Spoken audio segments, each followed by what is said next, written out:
রাত্রে শহর থেকে ট্রেনে ফিরছে তপন। ট্রেনের আলো নিভে আসছে ধীরে ধীরে। ঘড়িতে তখন প্রায় রাত 12টা। ট্রেন থেকে নামে তপন।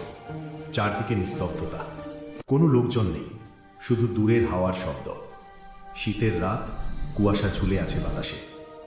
হাঁটতে হাঁটতে তপন এগিয়ে যায় গ্রামের পথে। মা, মা দরজা খোলো, আমি এসেছি। তুই এলি তপন? এই রাত্রি কে আসে রে?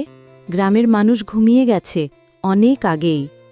মা, ট্রেন দেরি করলো, তাই ভাবলাম না জানিয়ে চলে আসি। না জানিয়ে আসা এখন অভ্যাস হয়ে গেছে বুঝি। আমার কথাটাও তো কখনো ভাবিস না। এই রাত্রিরে ঝগড়া করিস না মনীষা, আগে ঘরে গোক, ঠান্ডা লাগবে।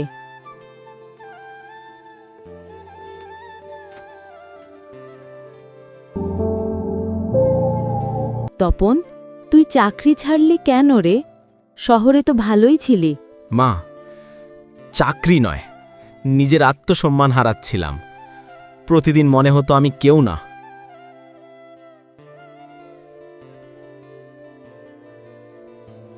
আত্মসম্মান? তুমি নিজেকে বোঝাও, কিন্তু আমার কষ্টটা কখনো বুঝো? তুমি বলেছিলে যে একদিন সব ঠিক করব। কোথায় ঠিক হলো? সব ঠিক করা যায় না মনীষা, কিছু কত শুধু সময়কে মনে করিয়ে দেয়। তোমরা দুজনেই ব্যথায় ডুবে গেছ রে, একজন অহংকারে আর একজন অভিমানে।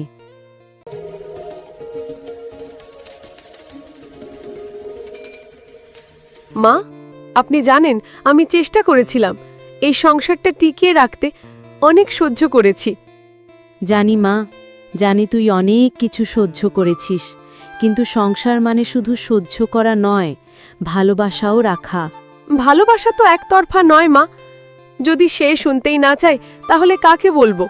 তুই এখন সব বলবি তাই না? আমার দোষ, সব আমার দোষ। না, দোষ নয়, কষ্টের কথা বলছি। যেখানে দুজন মানুষ থেকেও একা লাগে, সেখানে সংসার টেকে না তপন। তপন, রাগ করিস না রে, সংসার ভাঙা সহজ, গড়াটা কঠিন।